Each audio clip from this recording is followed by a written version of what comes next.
আল্লাহ রাব্বুল আলামিন বলেন, আল্লাযীনা ইউমিনুনা বিল গায়বি ওয়া ইউকিমুনাস সালাতা ওয়া মিম্মা রাযাকনাহুম ইউনফিকুন। নিশ্চয় মুমিন তো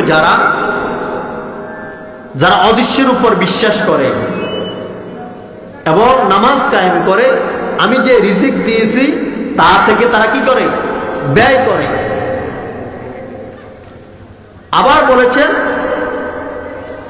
নিশ্চয় মুমিন তো যারা আমি যে কিতাব নাজিল করেছি ওই কিতাবের উপর তারা বিশ্বাস স্থাপন করে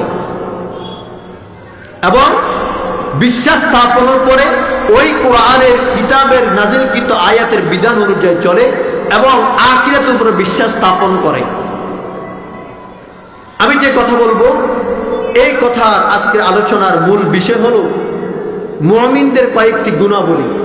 মুমিনদের কয়েকটি গুণাবলী। প্রকৃতপক্ষে মুমিন কারা? আল্লাযীনা ইউমিনুনা বিল গায়ব, যারা অদৃশ্যের উপর বিশ্বাস করে। কিসের উপর? অদৃশ্য, যেটা দেখা যায় না, ছোঁয়া যায় না, ধরা যায় না। যেমন আল্লাহ কি দেখা যায়? আল্লাহ কোথায় আছে?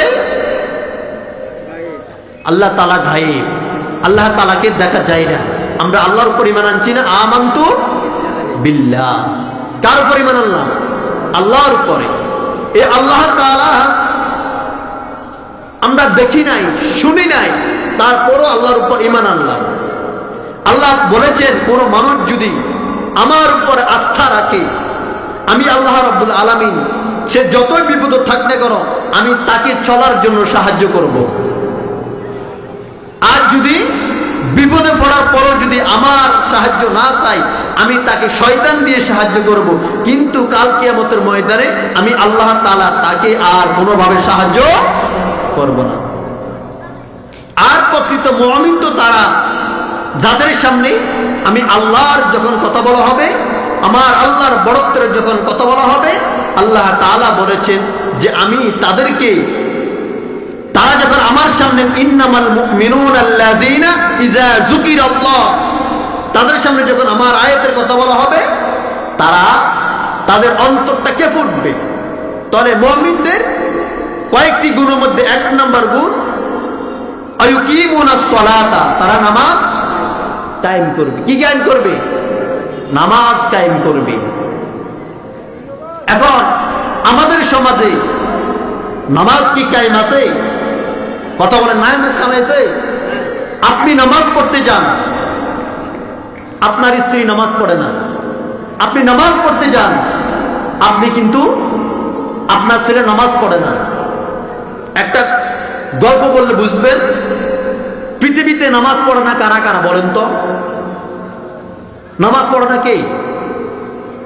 পাকিস্তানের এক শিক্ষক ছাত্রকে প্রশ্ন করলেন যে আমি তোমাকে তো অনেক দিন ধরে পড়াশোনা করাই, তুমি বলো তো নামাজ পড়ো না কে?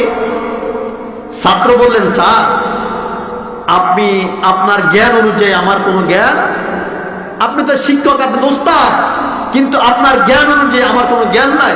তবে প্রশ্ন করেন, আমি যদি উত্তর দিতে পারি ভালো, না দিতে পারলে আপনি আমাকে জানাই দিবেন।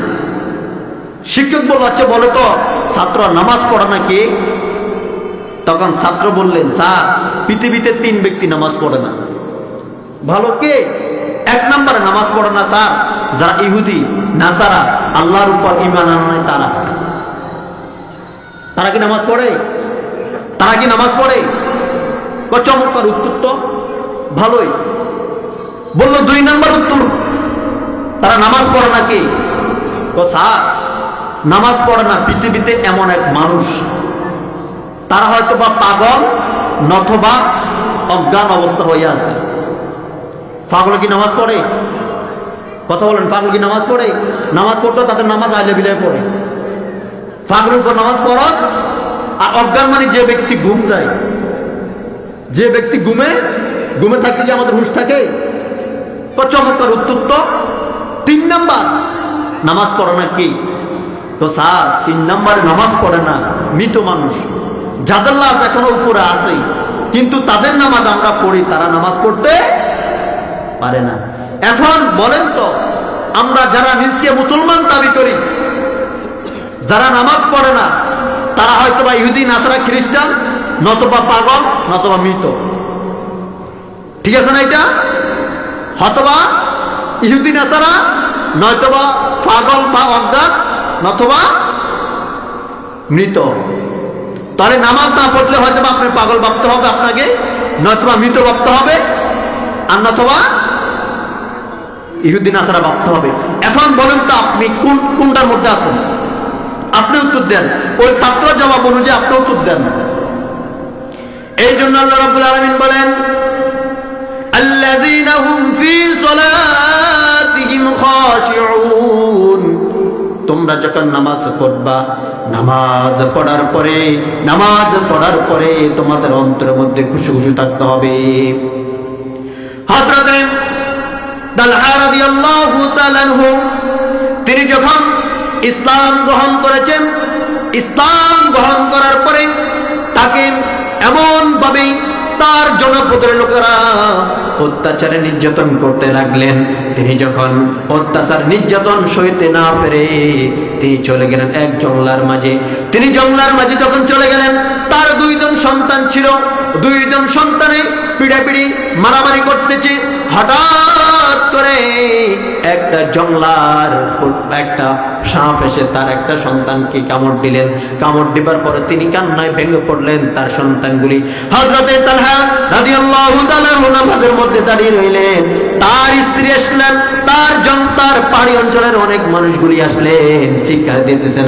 হযরত তালহা রাদিয়াল্লাহু তাআলা নামাজের মধ্যে দাঁড়িয়ে আছেন এবং তালহাকে ডাকতেছেন। তালহা যখন সালাম ফিরাইলেন, দেখেন যে পিছনে তার সন্তানের সামনে অনেক মানুষগুলি। এখন তাকে বলা হলো, এই তালহা, তোমার পিছনে তোমার সন্তানকে সাপে কামড় দিল, তুমি কেন নামাজ ছাড়ো নাই? তখন তালহা বললেন, আমার জনপদের লোকেরা, আমি নামাজের মধ্যে এমন এক মজা পেয়েছিলাম, আমি মনে হচ্ছে যেন আমার রবকে সামনে দেখতেছি, আমি আর আমার রব সামনাসামনি কথা বলতেছি। পৃথিবীর জমিনে কি চলে আমার কোনো খোঁজ খবর নাই, এই জন্য আমি তোমাদের দিকে খেয়াল করি নাই, আমি আমার মাওলার সাথে কথা বলতেছি। তাহলে মুমিনের 5টা গুণ থাকতে হবে। ওই মুমিনগুলো যদি 5টা গুণ অর্জন করতে পারে, তাহলে আসলে তারা প্রকৃত মুমিন। কদ আফলাহাল মুমিনুন, তারাই সফলকাম যারা নামাজকে কায়েম করে। আজকে আমাদের দেশে নামাজ আছে, ইন্নাস সালাতা তানহা আনিল ফাহশা। আল্লাহ রাব্বুল আলামিন বলেন, নিশ্চয়ই মুমিনদেরকে নামাজ খারাপ কাজ থেকে বিরত রাখে। এখন আমরা নামাজও পড়ি, আবার খারাপ কাজও করি, ঠিক কি না? নামাজও পড়ি, আবার অপরকে গালাগালি দিই। মসজিদ থেকে আমরা নামাজ পড়ে বাইর হইলাম, অপরের গীবতের চর্চা আমাদের আছে না নাই? আছে না নাই? আমরা নামাজ পড়লাম, কিন্তু নামাজ পড়ে আমরা ইসলামী বিরোধী কর্মকাণ্ড করি কি করি না? আমরা নামাজ পড়ি এবং জমিনের আইনে গিয়ে আমরা অপর আইনকে কাটার জন্য আমরা খুব পারাপারি করি। নামাজও পড়ি, বাড়িতে স্ত্রীকে মারধর করি। নামাজও পড়ি, নামাজ পড়ার পরও আবার আমরা গালিগালাজ করি, অকথ্য ভাষা মানুষকে কথা বলি। তাহলে আমার নামাজ আমাদের কোনো প্রয়োজন?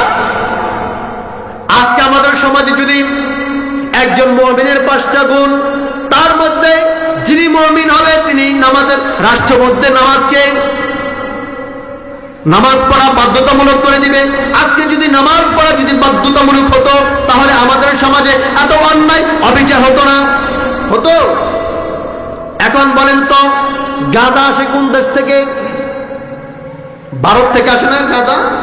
গাঁজা, ইয়াবা, পেন্সিডিয়াল সব ভারত থেকে বাংলাদেশে আমদানি। আজকে যদি বলা হতো যারা নামাজ পড়বে তাদেরকে সীমান্তের মধ্যে চাকরি দেওয়া হবে, আর যারা নামাজ পড়বে ইন্নাস সালাতা তানহা আনিল ফাহশাই ওয়াল মুনকার, আর যারা নামাজ পড়বে, নামাজ পড়ার কারণে তাদেরকে যখন সীমান্তের মধ্যে দায়িত্ব দেওয়া হবে, কিন্তু গাঁজা ইয়াবা দেখলে তাদেরকে প্রতিহত করব। প্রতিহত করার পরে সমাজের মধ্যে যে অন্যায় থাকবে না, অবিচার থাকবে না, ইয়াবা ঢুকতে পারবে না। আজকে আমাদের দেশের মানুষগুলি কিন্তু নামাজ পড়ে, নামাজ পড়ার পরও কিন্তু তার অন্যায়কে সাপোর্ট করে। এই জন্য মুমিনের 1 নাম্বার কাজ হবে তারা সালাতকে প্রতিষ্ঠা করা। কি প্রতিষ্ঠা করা? নামাজ প্রতিষ্ঠা করা। এখন আমাদের সমাজে এই সমাজের মধ্যে যদি প্রায় 150 ফ্যামিলি থাকে, কিন্তু প্রত্যেক ফ্যামিলি কি ফজরের পরে একটা সন্তান, একটা মানুষ করে কি ফজর নামাজ পড়তে যায়নি?